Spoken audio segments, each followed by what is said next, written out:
Les titres principaux. Le Premier ministre Abiy Ahmed a présidé hier la conférence annuelle du Centre culturel Gouragé de développement.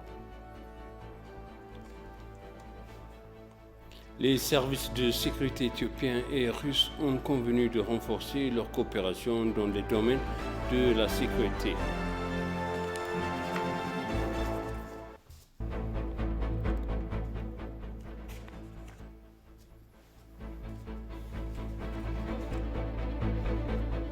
Bienvenue chers téléspectateurs sur EBC, c'est moi Zalal Amourkana avec le journal.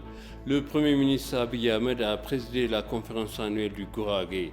Le président de la région des nations, nationalités et peuples du Sud et le maire adjoint d'Addis Abeba, Adani Tchabébi, entre autres responsables, ont également assisté à la conférence annuelle. À l'occasion, le Premier ministre a salué le rôle de toutes les couches de la société dans le renforcement de l'unité nationale. Il a en outre apprécié la contribution du peuple gouragé dans les dimensions commerciales et culturelles du pays.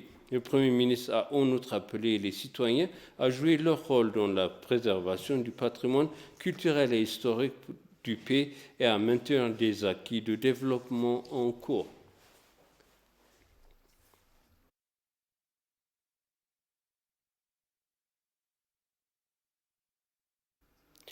Lors d'un point de presse organisé, l'attaché de presse du cabinet du Premier ministre Bilen Siyum a déclaré que le plan de relance d'urgence du Tigray, qui est développé par le gouvernement avec les partenaires, sera bientôt lancé. Toutes les écoles de la ville de Mekelle sont ouvertes à l'exception de celles qui ont été désignées pour accueillir des personnes déplacées à l'intérieur du pays, a déclaré Bilen. Selon le ministère de l'Éducation, toutes les écoles d'Adoua, d'Adigrat et d'autres villes enregistrent déjà les élèves ouvrent leurs portes. Les ministères de l'Éducation est actuellement en pourparlers avec l'administration provisoire régionale du Tigray sur la prolongation du prochain examen de deuxième année.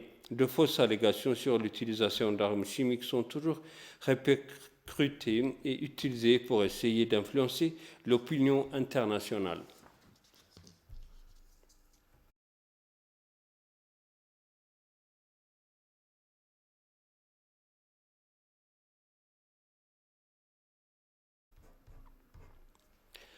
Lors d'une conférence de presse qu'elle a donnée, la ministre de la Santé, Dr Lia Tadessa, a dit que le ministère a travaillé à la restauration du système de santé dans la région en organisant un groupe de travail dédié à cet effet. Le groupe de travail a travaillé en étroite collaboration avec diverses parties prenantes pour réhabiliter le système de santé, a-t-elle déclaré, ajoutant qu'actuellement 55% des hôpitaux et 52% des centres de santé de la région sont devenus opérationnels. Dans les établissements de santé fonctionnels, plus de 95% des agences de santé sont activement engagées dans des activités quotidiennes. Pour les établissements de santé restants, des évaluations ont été faites pour connaître l'étendue des dégâts et seraient préparées avec un fonds alloué par le gouvernement fédéral pour maintenir et rétablir les services dans 4 hôpitaux et 58 centres de santé. En ce qui concerne le traitement des victimes de violences sexistes, le ministère a déclaré que le traitement et le soutien nécessaires ont été fournis par 57 professionnels de la santé dans 6 villes différentes.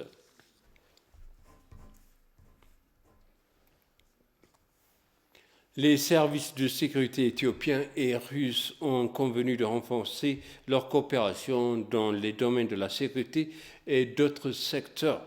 Tamasken Runa, directeur du service national de renseignement et de sécurité Nice d'Éthiopie, s'est entretenu avec l'ambassadeur de Russie en Éthiopie, Yevgeny Terekim, sur des questions bilatérales. Tamasken a déclaré après la réunion qu'il avait eu une discussion sur la manière de renforcer la coopération afin de faire face aux défis actuels en Éthiopie. L'ambassadeur Yevgeny Terekim a pour sa part déclaré que la Russie continuera à renforcer sa coopération avec l'Éthiopie dans divers secteurs, notamment dans les domaines de services de sécurité. Les deux parties ont également échangé des points de vue sur la manière de travailler ensemble pour promouvoir le transfert de technologies, le renforcement des capacités et l'échange d'informations, entre autres.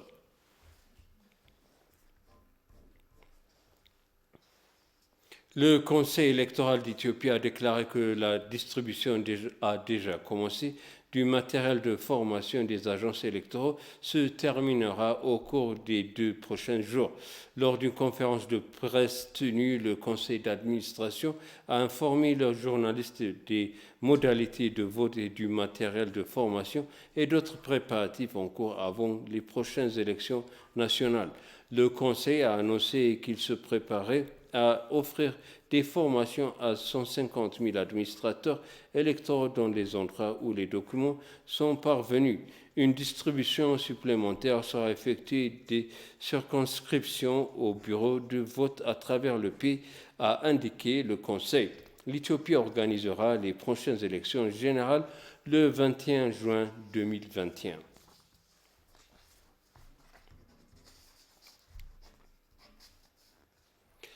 Et pour conclure le journal, l'Éthiopie tient à favoriser les relations avec les pays des Caraïbes, a déclaré l'ambassadeur d'Éthiopie à Cuba, Shibru Kadida, selon une déclaration du ministère des Affaires étrangères.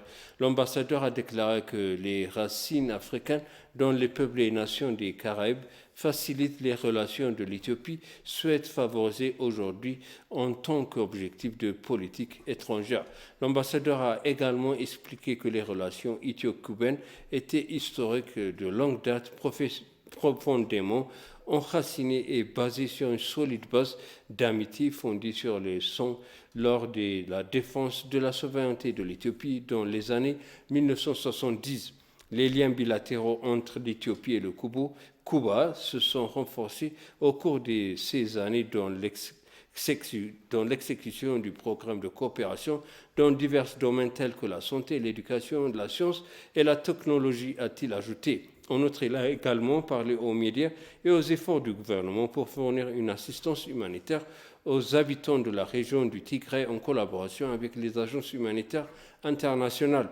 Par ailleurs, le gouvernement travaille à la réhabilitation des institutions sociales et à la reconstitution des infrastructures qui ont été endommagées par le TPLF lors des opérations de maintien de l'ordre.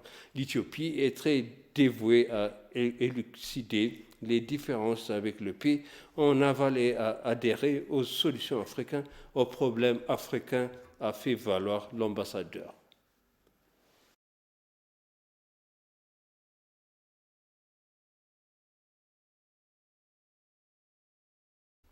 Je vous répète les titres principaux. Le Premier ministre Abiy Ahmed a présidé la conférence annuelle du Centre culturel Gouragé de développement.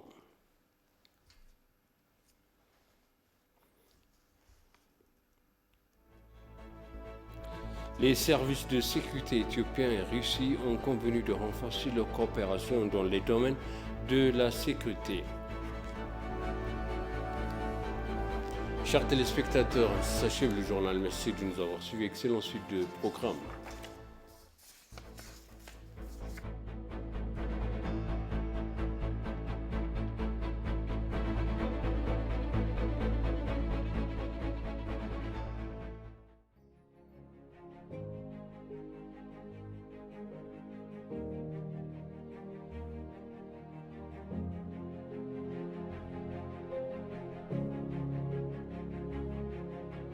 የዚህን ግቢ ቁመና የዚህን ቢሮ ሁኔታ ካልቀየር ሀገር መቀየር የሚባለው ነገር የሚታሰባል። Si nous ne changeons pas le statut de ce lieu, ce bureau, nous ne pourrons pas changer le pays. Nous pouvons voir se composer à quelques endroits. በዚህ ሳይድ በስተግራ የምታዩት ከታች ከጥቁር አንበሳ ዋሻ ጀምሮ እስከ ላይ ወፋ ቤት ያለው